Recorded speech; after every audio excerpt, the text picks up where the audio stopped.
O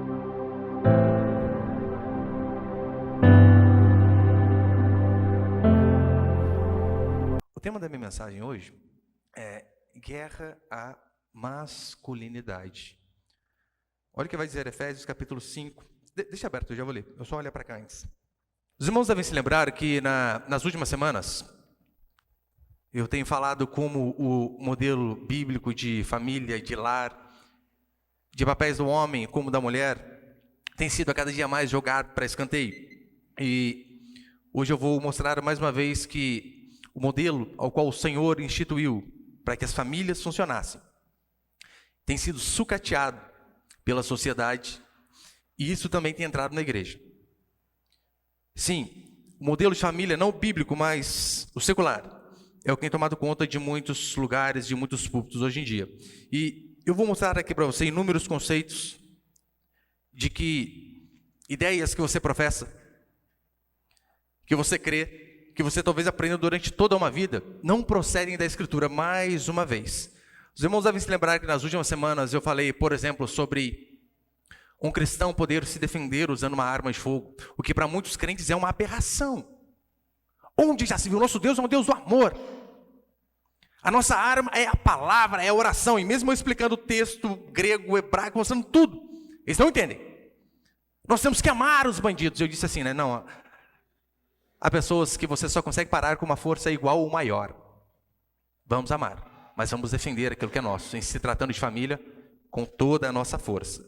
Na última semana eu falei sobre o privilégio de ser mulher e eu deixei bem claro que o padrão de feminilidade e de masculinidade está sintetizado aqui em Efésios capítulo 5. Resumindo, à mulher cabe a submissão e ao homem a proteção da mulher e dos seus. E então aqui em Efésios capítulo 5, versículo 25 em diante, acompanha comigo, até o 29. Vai dizer assim: maridos, cada um de vós ame a sua mulher assim como Cristo amou a igreja e a si mesmo entregou por ela. Além de santificá-la, tendo-a purificado com o lavar da água pela palavra, para apresentá-la a si mesmo como igreja gloriosa, sem mancha nem ruga, nem sequer coisa semelhante, mas santa e irrepreensível. Assim o marido deve amar a sua mulher como o próprio corpo. Quem ama a sua mulher, ama a si mesmo, pois ninguém jamais odiou o próprio corpo, antes o alimenta e dele cuida, e assim também Cristo em relação à igreja. Mas veja o 25 novamente. Maridos, cada um de vós ame a sua mulher, assim como Cristo amou a igreja e a si mesmo se entregou por ela. E depois, Paulo vai dizer que, além do marido ter a missão de amar e proteger a esposa, esse é o padrão bíblico, há uma segunda coisa que é de suma importância. O homem, ele deve ser o provedor. Eu argumentei nas últimas semanas sobre mentiras que você ouviu durante décadas. E que essas mentiras estão na sua mente. E esses conceitos acabam deixando de lado aquilo que a Escritura realmente diz.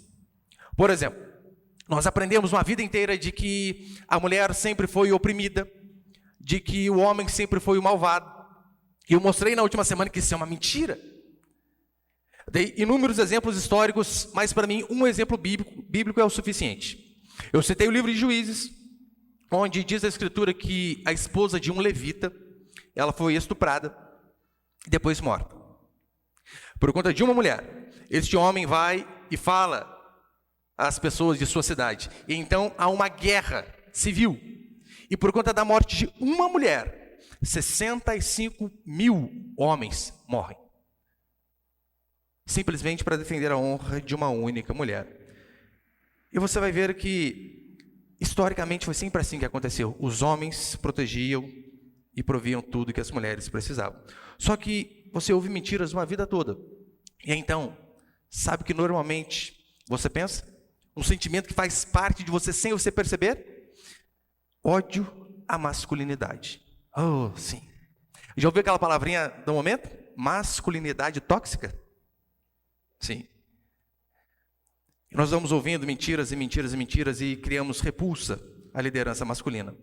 Sendo que a Bíblia é enfática em dizer que Deus projetou o homem para liderar, para cuidar da sua casa, para prover sustento para a sua família. E você vai perceber, segundo a Escritura, que o padrão que nós vemos hoje em dia, meu irmão, não tem nada a ver com o bíblico. O que vemos, na verdade, é uma campanha sistemática para denegrir a imagem do homem. Acho que até essa palavra usar fica ruim, né? Hoje não pode usar nada, né? Se usar denegrir, o pessoal diz que eu sou racista. Onde já se viu denegrir? Não pode. É um mimimi que só vendo. É tão interessante que Suzanne Venker, no seu livro The War on Men, que eu disse na última semana, ela diz assim, falando sobre os Estados Unidos: essa nação em poucas décadas transformou os homens de respeitosos e protetores em palhaços. A nação americana transformou os homens de protetores em palhaços. E você vê isso de forma prática, sabe onde? Seriados de TV. Um dos desenhos que mais fazem sucesso nos Estados Unidos, Os Simpsons. Já assistiu aquilo lá? Já, né? Já assistiu. A maioria deve ter assistido. Aquele desenho, Marjorie é o esteio, a cabeça pensante da casa. Homer, um barrigudo bebedor de cerveja que vive a soltar pum. O resultado, quando isso é invertido, está em Bart, um jovem desmiolado sem regra nenhuma. Um outro seriado bem legal, que eu já assisti várias vezes também, Eu, a Patroa e as Crianças, é o nome. Mas, na verdade, no original não tem, né? É My Wife and Kids, né? Agora, no Brasil já colocaram, Eu, a Patroa e as Crianças. E então nós vemos que são essas coisas que dominam. Até mesmo o Cris é legalzinho, mas já percebeu, o Júlio daquele tamanho, o cara é um armário, gente. Tem 2 empregos. Mas treme de medo diante da Rochelle. Mas isso não aconteceu apenas na nação americana, isso também acontece aqui no Brasil. Por quê? A masculinidade tem sido a cada dia mais colocada para debaixo do tapete. Nós somos ensinados a criar aversão ao homem que é verdadeiramente macho. E eu vou dizer macho que não tem nada a ver com ser troglodita, com levar a mulher para passear igual, né, no tempo das cavernas, pelo cabelo, não tem nada a ver. Macho, segundo a Escritura. Eu acho que, eu não lembro exatamente quanto tempo atrás, o Santander ele lançou um comercial. O Santander foi aquele mesmo banco que apoiou o Queer Museu, né, crianças trans lá. E então, o Santander ele lançou um comercial que era mais ou menos assim. Uma moça estava grávida, solteira. E então, num determinado momento, ela diz assim: quando eu descobri que estava grávida, meu maior medo não era estar solteira e não ter um pai, mas não ter uma mãe, pois minha mãe tinha morrido. Você apenas ouve essa mensagem aqui, a princípio talvez você não dê problema nenhum, mas olha o tanto de conceitos que está por trás. Quando eu descobri que estava grávida, meu maior medo não era estar solteira, ou seja, o homem é cafajeste, faz filho, some. Já começa por aí. E o meu maior medo não era de não ter o meu pai, mas a minha mãe que tinha morrido. Ou seja, homens são irrelevantes, seja como o marido que some, ou seja como o pai que educa. E ela ainda termina o comercial dizendo assim: mas, quando eu descobri que o bebê era uma menina, fiquei muito mais feliz. Imagina o inverso. Imagina o comercial assim, um homem dizendo: quando a minha esposa pariu o nosso filho e deu linha da maternidade, a minha maior preocupação não era que eu estava sem mãe, mas sim que eu tinha perdido o pai. Mas, quando eu descobri que era um menino, eu fiquei muito feliz. Se tem um comercial desse no Brasil, meu irmão, no outro dia é a 3ª Guerra Mundial. Os esquerdistas vão à frente das agências desse banco e apedrejam e acabam com tudo. Se fosse o contrário, era isso que ia acontecer. A imagem masculina ela tem sido tão deteriorada que, por exemplo, durante a campanha pela emenda à Constituição americana, as feministas gritavam assim: uma mulher sem um homem é como um peixe sem bicicleta. A mãe natureza é lésbica. Uma mulher sem um homem é como um peixe sem bicicleta. Você fala: pastor, mas não tem lógica. Peixe não precisa de bicicleta. Exatamente. É isso que eles estão dizendo. Nós não precisamos de homens. A mãe natureza é lésbica. A jornalista do The New York Times, Natalie Enger, Ela diz assim: um dos mais persistentes e frustrantes problemas na evolução biológica é o macho. Nós somos um problema. Sim, para o feminismo, nós somos um problema. E se você for aquele macho Nutella, macho raiz, daí isso é um problema pior ainda. Se você abre a porta do carro, gente, machista, troglodita. Não pode. A autora do livro, Os Homens São Necessários, o nome do livro é uma pergunta, né? Os homens são necessários? Põe ali, por favor. Põe ali, Samuel. Ela diz assim: agora que as mulheres não precisam do homem para se reproduzir e se manter, a questão é, vamos mantê-los por perto? A resposta é, você sabe, precisamos de você, homem, como precisamos de sorvete. Vocês serão mais ornamentais. Pense em um homem escrevendo isso. Precisamos de vocês, mulheres, assim como nós precisamos de sorvete. Vocês só serão coisas ornamentais, ou apenas para dar aquele prazer, para refrescar quando a gente estiver com calor. Problemas. Depois de várias confissões de ódio assim, declarada aos homens, como alguém pode dizer que há uma guerra contra as mulheres? Como alguém pode dizer que os homens detestam as mulheres? Você sabia que, na maioria das escolas, o comportamento mais ideal que os professores querem que as crianças tenham é o comportamento de uma menina? Porque, via de regra, né, menina é mais comportadinha, via de regra, né? Há exceções. Mas, via de regra, a menina é comportadinha, tranquilinha. Veja os meninos. Eu tenho 4. Os meninos são 12. O meu de 4 anos, os outros maiores, né, eles, meu escritório é o meu quarto, eu trabalho ali. E eles sabem, quando eles querem entrar no meu quarto, falar comigo, alguma coisa assim, ou pegar alguma coisa que a mãe deles mandou, eles batem na porta e esperam dizer, entra. O mais velho faz isso, o segundo faz isso, pergunta o terceiro. Entra igual o Bop invadindo favela. Ô pai! E pula em cima. Homens são assim. O feminismo, ele visa nos dividir. O feminismo, ele visa colocar o homem no padrão escriturístico, no padrão bíblico, fora da sociedade. Nós não servimos por feminismo. Por quê?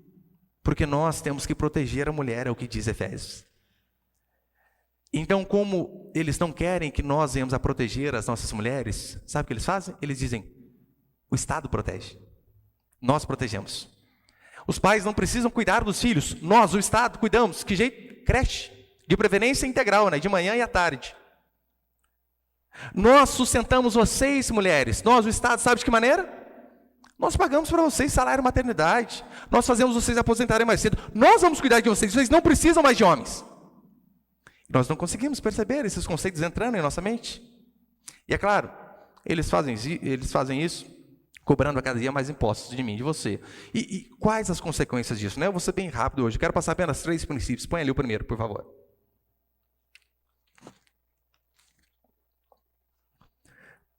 Quais as consequências desta guerra à masculinidade? Primeiro, a perda do cavalheirismo e da masculinidade. As mulheres perguntam assim, onde estão os homens bons? Os cavaleiros sumiram. Acabou! Antigamente não era assim? Os mais antigos talvez devem lembrar ainda mais.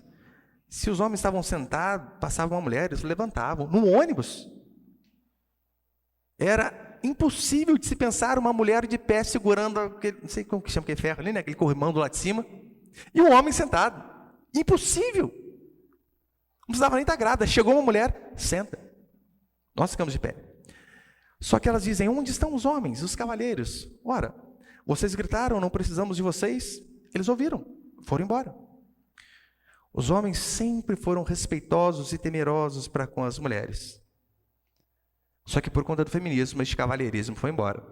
Eu acho que foi recente agora, né, pouco tempo atrás, teve aquela polêmica daquele ator da Globo, Caio Castro, onde ele diz, eu não sou obrigado a pagar a conta da mulher.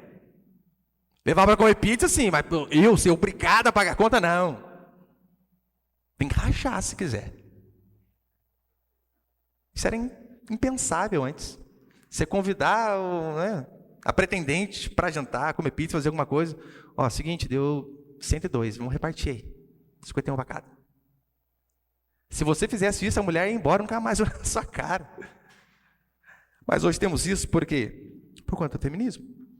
Outra coisa que nós vemos é a perda da masculinidade. Os homens querem as mulheres, continuam querendo.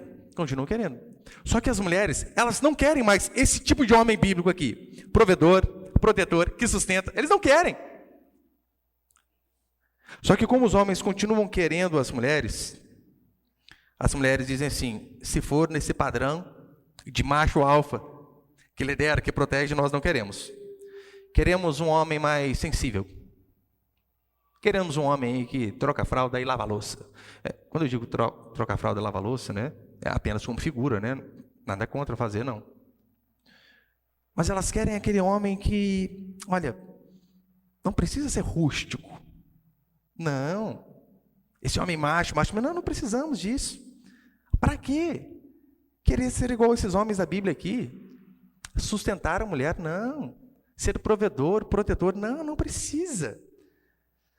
Esses dias eu via um pequeno trecho de um podcast onde uma das mulheres disse assim, o meu namorado não liga de eu pintar a unha dele.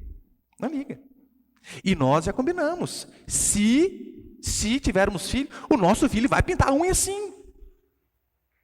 Qual o problema? Não, e nós achamos que isso aqui é desconstruir aqueles pensamentos retrógrados.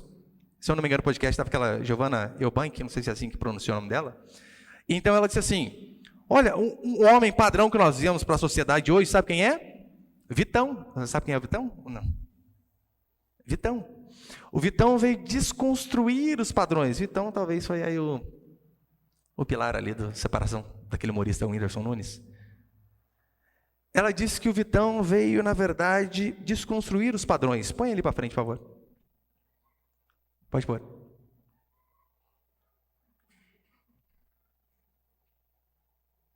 Eis o Vitão. Não é gay. Não. Homem. É um homem que veio desconstruir os padrões. Quais padrões? Os bíblicos. Aí o homem, ele continua desejando a mulher. Só que agora, para tê-la, ele precisa ser um pouco mais banana, né? Precisa ser um pouquinho mais afrescalhado. Não pode ser o homem com traços de macho, como diz a Escritura. Pode tirar ali, Samuel, põe para frente, senão vocês olhem mais para o Vitão que para mim. Passa ali, para cá. Há um processo, de fato, para tornar os homens femininos. Sim, é um processo. É só você ver se isso não é verdade. Olha aqui os mais antigos. Eu não sou tão velho assim, 37 anos, né? Aí o corpinho de 36. 37. Eu lembro que quando eu era menino, eu morava em Aparecida, né, próximo aqui, e tinha a feira, que nós constantemente, pobres, só compramos as coisas na feira, né? Até hoje estou comprando, por isso que a pobreza está desde lá me seguindo. E eu lembro que um dos brinquedos que eu adorava ganhar era um simulacro de 38, que vinha cheio de espoleta vermelha atrás, e vinha na capinha do Rambo. Não era qualquer revólver, era do revólver do Rambo. Meu irmão, mas o meu sonho de consumo era uma bereta que vinha com um negócio assim, cheio de bolinha azul, que é igualzinho de verdade. E as brincadeiras nossas eram assim, polícia e ladrão. E às vezes algumas meninas lá queriam brincar também. Sabe o que a gente falava para elas? Não, isso aqui é brincadeira de homem, mulher não. Vai brincar com fogãozinho, com a boneca, elas querem para homem. Hoje em dia, sumiu. Hoje em dia sumiu. Hoje em dia você não pode brincar de arminha. Você não pode brincar de porrada. Não pode, machuca. Às vezes eu ponho meus filhos lá para empelotar na porrada. Vai, bate aí. Na hora que chorar, você para. Tem que aprender a se virar. Homem precisa aprender a ser homem. Eu vi uma vez sobre uma escola onde uma professora, ela pegou o desenho de um menino de 8 anos de idade, um desenho, onde o menino fez como se fosse um campo de batalha. E ali ele fez vários soldados mortos, armas espalhadas pelo chão. A professora ficou horrorizada e demonstrou uma enorme preocupação. Como assim? Esse menino precisa passar no psicólogo. Talvez se ele desenhasse a Barbie, a professora não ia ligar. Mas onde já se viu sangue, morte, soldados esquartejados no chão? Não, isso não pode. Em qualquer cultura, defender a família nunca foi crime. Nunca. No Brasil, dominado por essa agenda esquerdista, feminista, nós somos constantemente incentivados a sermos covardes. Não reage, não reage, não reage, não reage. Então, eu olho para Êxodo capítulo 22, onde diz assim: se um ladrão for achado arrombando a sua casa, sendo ferido por você vier a morrer, você não será culpado da morte dele. O cara pulou o muro para dentro, você sentou o pipoco nele, fez o seu papel. Até Deus vai fazer para você, excelente, defendeu os seus. Mas hoje em dia, somos constantemente induzidos a sermos frouxos e a não defender a nossa casa.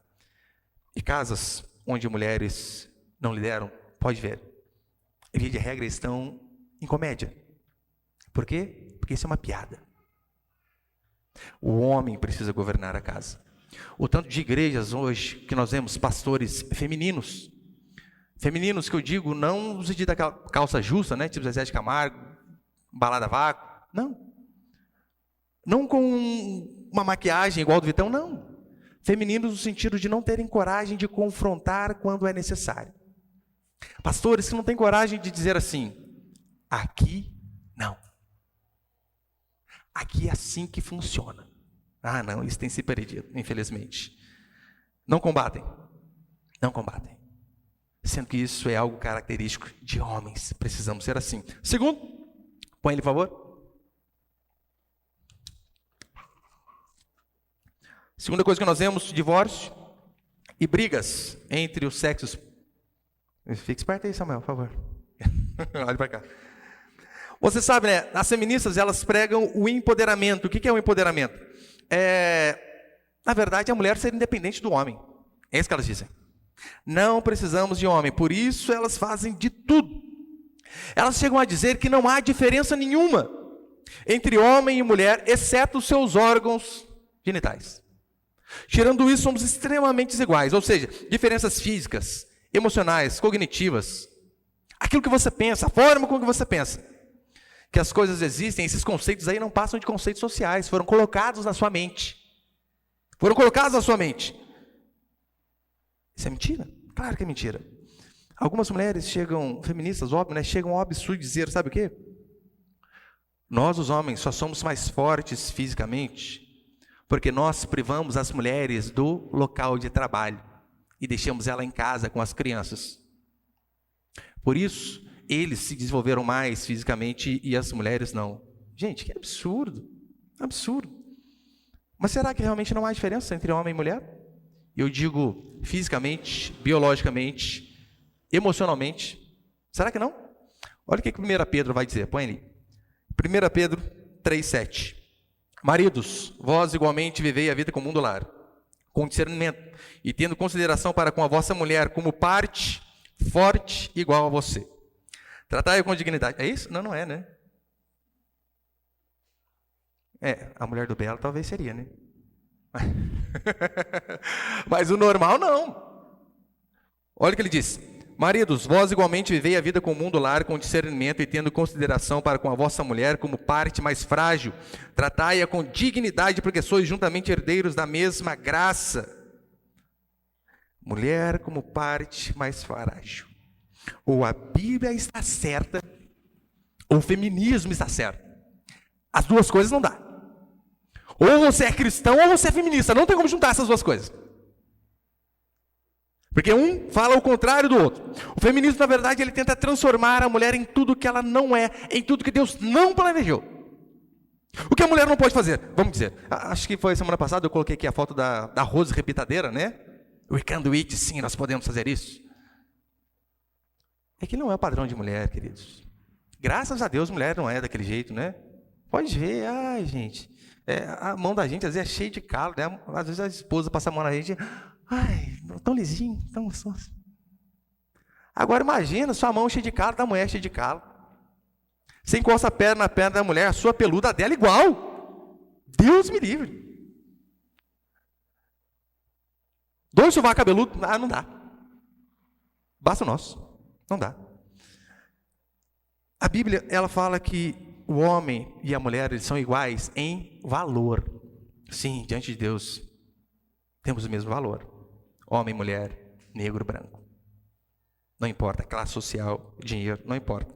Somos iguais em valor, mas temos diferentes funções, e a Escritura deixa isso bem claro. Deus proveu a homens habilidades distintas que nós não vemos nas mulheres.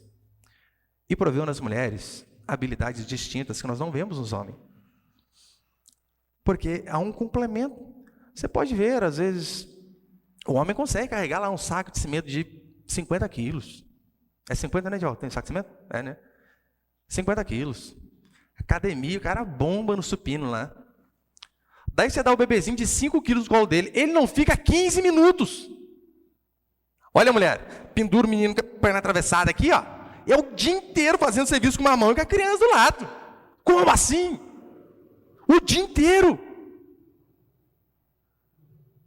Habilidades distintas. O homem possui algumas que a mulher não possui, e a mulher possui algumas que o homem não possui. Vê, isso não é verdade. Historicamente, vamos lá para a idade das pedras. Não era assim que funcionava? O homem olhava para si e dizia: eu sou forte. Meio burro, mas sou forte. Precisa de comida. O que eles faziam? Deixavam a mulher no aconchego da caverna, com a fogueira quentinha com as crianças, e saíam para arriscar as suas vidas, para trazer sustento para dentro de casa. É assim que sempre funcionou. É assim que sempre existiu. Agora, a ideia de que homens e mulheres são iguais, meu Deus, é uma coisa mais abjeta, antibíblica e sem lógica. Sem lógica. Essa ideia, né, de que nós não precisamos um do outro, ela só surgiu com o feminismo. Porque até então, o homem se via sempre como alguém que completa a mulher, e a mulher alguém que completa o homem. Até as músicas antigas não eram assim, a metade da laranja, é alguma coisa assim, né? Esse Fábio Júnior da vida lá. Casou 152 vezes. Era assim. Por que tinha... achar minha cara metade. Estou lá no passado hoje, né? Não sou pastor retrógrado mesmo. Por que tinha essa questão de achar a cara metade, gente? Porque um se completava no outro. Nós precisamos um do outro. O homem precisa da mulher, assim como a mulher precisa do homem. Esse é o padrão bíblico. Deus, quando ele faz Adão, olha o que ele diz: não é bom que o homem esteja só. Lá na criação, Deus já diz isso: não é bom que o homem esteja só. Ou seja, ali é um atestado de dependência mútua. Vocês precisam um dos outros. Agora, será que o aumento expressivo no número de divórcios não é porque esse princípio bíblico tem sido negado? Qual o princípio? De que a mulher precisa do homem, assim como o homem precisa da mulher. Pode ter certeza. E terceiro, e último para encerrar, põe ele, por favor.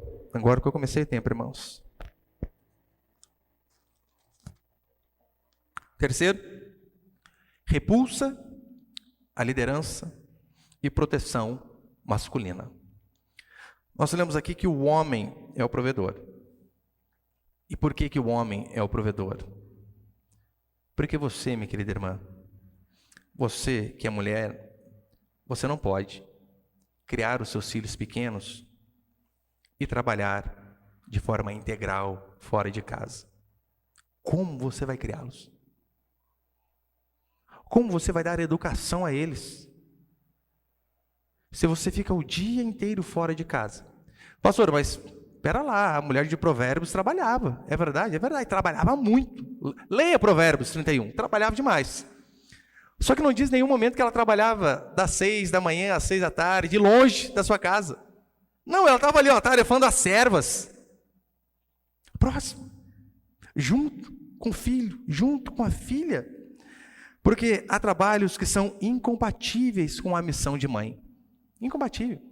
Aí você imagina, você precisa ir a uma fábrica, trabalhar das 8 da manhã até, 6, 7 horas da noite. Você chega em casa, quebrada, o marido quebrado, A criança ficou com a creche, com a escola, com a titia, com a avó. E foram essas pessoas imprimindo seus valores ali, que por vezes pode ser diferente do seu. Aí depois quer reclamar. Nossa, que comportamento estranho. Oh, de onde veio isso? Ora, em qualquer lugar, menos de você. Pastor, mas eu estou lutando para dar uma vida melhor para o meu filho e para minha filha. Querida irmã, fala para você em nome de Jesus, seu filho e sua filha, eles não querem uma vida melhor, eles querem você. Isso é o mais importante. O seu cheiro, sua voz, seus braços, o seu cuidado, são insubstituíveis. Ainda que você entregue-o em uma creche de excelência, jamais vai se comparar com o seu próprio cuidado. Eu não sei mais ou menos, né, quantas crianças têm creche, sei lá. É umas 10 por sala mais ou menos ou não? No Brasil deve ter 10 mil, né, pastor? Não sei quantas que tem. Aí você imagina, ainda que seja uma professora lá, nossa, que realmente gosta de fazer aquilo, de cuidar de crianças. Se ela tem 10 crianças para cuidar, você acha que ela vai conseguir ser atenciosa com todas elas? Não vai. Se ela cuidasse só do seu filho ou da sua filha, exclusivo, o dia inteiro com o seu filho para você trabalhar, o que é loucura, né? Eu não consigo entender. A mente de pobre, às vezes, gente, a NASA precisa estudar. Ela arruma um serviço, às vezes a mulher arruma um serviço de 1.200, paga 800 para uma pessoa ficar com a filha dela o dia inteiro, chega em casa quebrada e sobra R$400 no mês. Não tem lógica. O que os nossos filhos e filhas mais precisam são de nós. Se você é mãe, pode ter certeza. Ai, pastor, mas eu vou poder comprar o brinquedo do ano, fazer isso, fazer aquilo. Mais importante do que qualquer brinquedo, do que qualquer coisa que você possa dar, pode ter certeza, é a sua presença, ainda que seja fazendo trança naquela bonequinha que está parecendo Chuck, de tão antiga. Ah, mas o simples fato de estar junto. Ah, isso é incomparável, incomparável. Todo o trabalho deixará de existir. Sim, mas as crianças criadas para a glória de Deus existirão para todo sempre. Então, toda a ideia de família que não provém da Escritura, meu irmão, minha irmã, não vai fazer bem para nós como igreja, para você como família, não vai fazer bem para a sociedade. E a Escritura vai dizer de forma taxativa que o homem deve liderar. O homem deve liderar a sua casa. O homem deve liderar a igreja. É isso que a Escritura nos ordena, porque há uma predisposição. Sim, o homem ele tem essa predisposição para liderar. Em contrapartida, veja, as mulheres são muito mais afetuosas. Os homens já têm essa predisposição de serem firmes quando precisa ser firme. É por esse motivo que a Bíblia ordena que só o homem seja pastor. É por esse motivo que a Bíblia ordena o homem sair, trabalhar, trazer a provisão dentro de casa e a mulher cuidar de criança. Porque veja se não é assim. Gente, lá em casa, por exemplo, às vezes um dos meninos faz uma bagunça lá. E a gente reúne o Supremo Concílio, eu e a minha esposa. E a gente reúne para... E aí, o que a gente faz? Eu sou igual Pedro, né? Eu reúno, eu falo e tem que concordar comigo. Só que não há problema, né? Tem divergência ali. E eu, Raquel, vem aqui, ó, fulano fez isso, isso, aquilo. Para mim, 40 sentados no lombo resolve. E ela, amor, e se a gente conversar primeiro, explicar o erro, mostrar como isso aqui que ele fez desagrada a Deus, desagrada ao próximo, e dar mais uma chance, gente. Se não tivesse minha esposa, a gente ficava tadinho desse menino, né? É vivendo pau de arara, no tronco. Mas é necessário que haja essa diferença, porque nós somos criados, nós temos predisposições diferentes. O homem, ele é mais firme por natureza. Isso é fundamental para a liderança. Fundamental. Você pode ver, Paulo vai dizer uma vez na igreja lá de Corinto, que um rapaz começa a ter um caso com a madrasta, e então Paulo diz assim: reuni vós o meu espírito e expulsai do meio de vós o malfeitor. Expulsar. Gente, Paulo está colocando alguém para fora da igreja. Dificilmente as mulheres conseguiriam fazer isso. Por quê?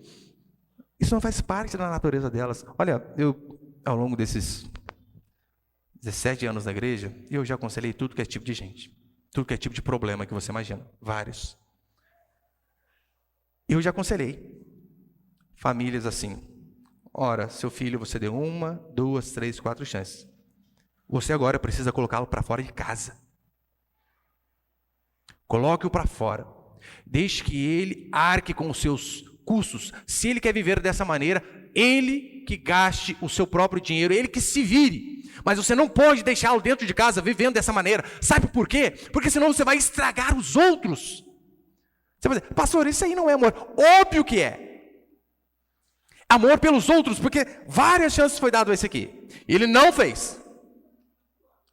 Homens têm essa predisposição de, por vezes, cortar um braço para preservar o corpo. E às vezes dói no fundo da alma tomar esse tipo de atitude. Mas devem ser feitos. Wayne Grudem diz assim: Deus deu aos homens uma disposição que se ajusta melhor ao ensino e ao governo. Deus deu à mulher uma disposição mais relacional e a cuidar das pessoas. Essa aqui é basicamente a definição do cristianismo. É disso que o cristianismo se trata. Sabe do quê? Trabalho em equipe. Trabalho em equipe. Homens e mulheres não são concorrentes, irmãos. Porque se você está noiva, quer casar, e você já imagina que você vai ter um inimigo do outro lado da cama, qual a probabilidade disso dar certo? 0. Pode dar enquanto a paixão durar, né? 2 anos em média, depois acaba. Nós somos complementares. Precisamos um dos outros. É isso que é família. O cristianismo é trabalho em equipe com um objetivo: filhos que glorifiquem a Deus. E o amor é isso. Ele é a dependência um do outro. Saber que eu não preciso de você, mulher. Não é um absurdo. E a mulher também jamais é isso. Eu não preciso de você. Precisamos um dos outros. A mulher, segundo Simone de Beauvoir, diz assim, olha, a mulher não é considerada um ser autônomo. Simone de Beauvoir, feminista, ela diz que a mulher não é um ser autônomo. E sabe o que ela faz? A danada ainda cita a Escritura. Veja o exemplo da criação. Eva saiu de Adão. Por isso os homens são superiores. Agora, analisa a lógica dela. Se o homem é superior porque a mulher, Eva, saiu de Adão, apenas Adão era o homem superior. Todos os outros homens saíram de uma mulher. Todos. Então, não tem lógica esse tipo de argumento. O homem é pensável sem a mulher. Mentira. Nós não vivemos sem as mulheres. Assim como as mulheres não vivem sem os homens. É por isso que Deus disse, não é bom que o homem seja só. Falhei uma auxiliadora que seja idônea. Põe para frente ali. Suzanne Wenger, ela vai dizer assim, o feminismo mudou o próprio sentido da vida. Tirou o foco do que importa, relações e família. E colocou onde ele não pertence. Sobre dinheiro, poder e fama.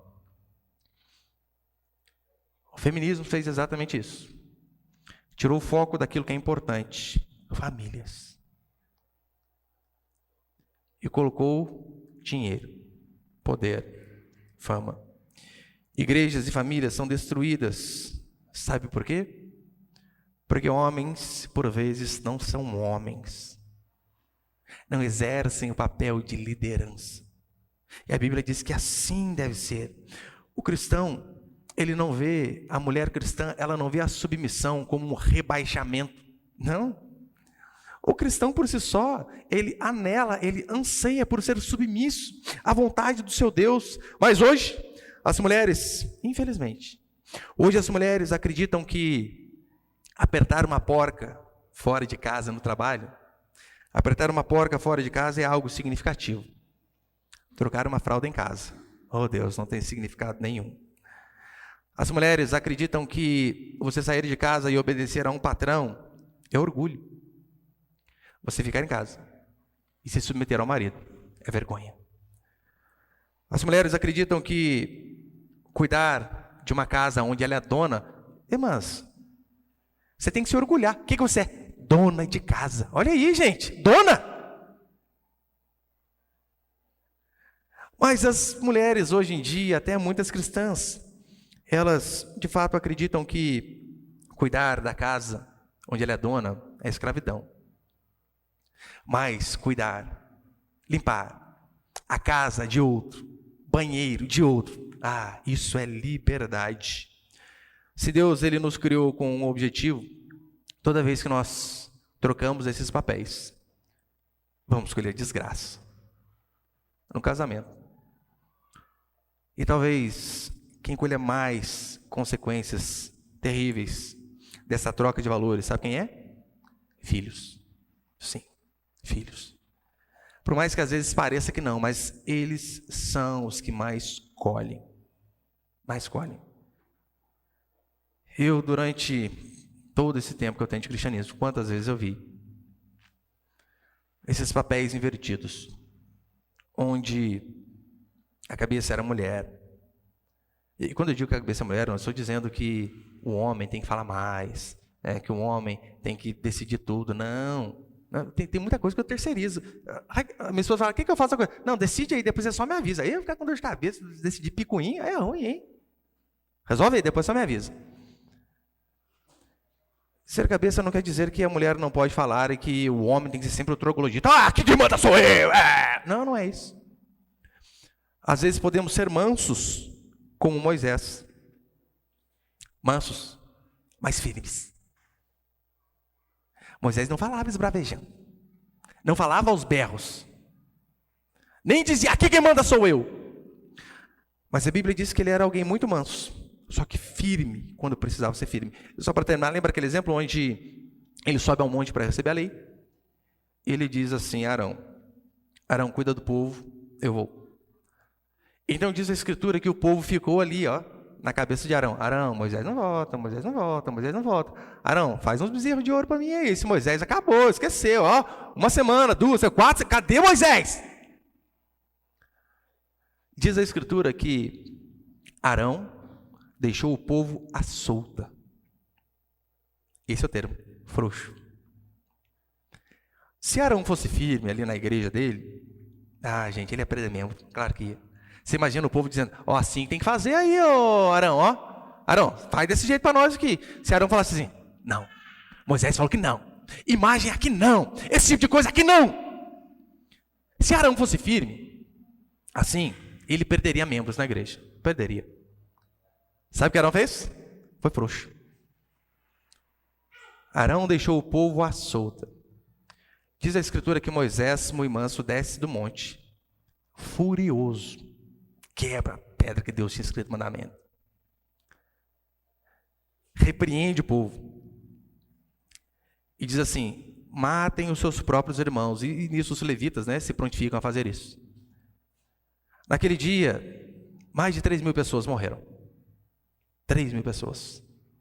Porque um homem foi frouxo. O que a gente aprende disso?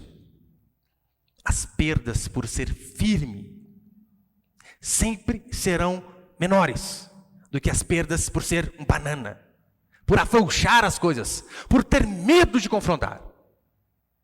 As perdas serão sempre menores. O que cabe a nós é nos submetermos à vontade de Deus, porque é só assim que conseguiremos desfrutar da boa, perfeita e agradável vontade do nosso Senhor. Amém, meus irmãos?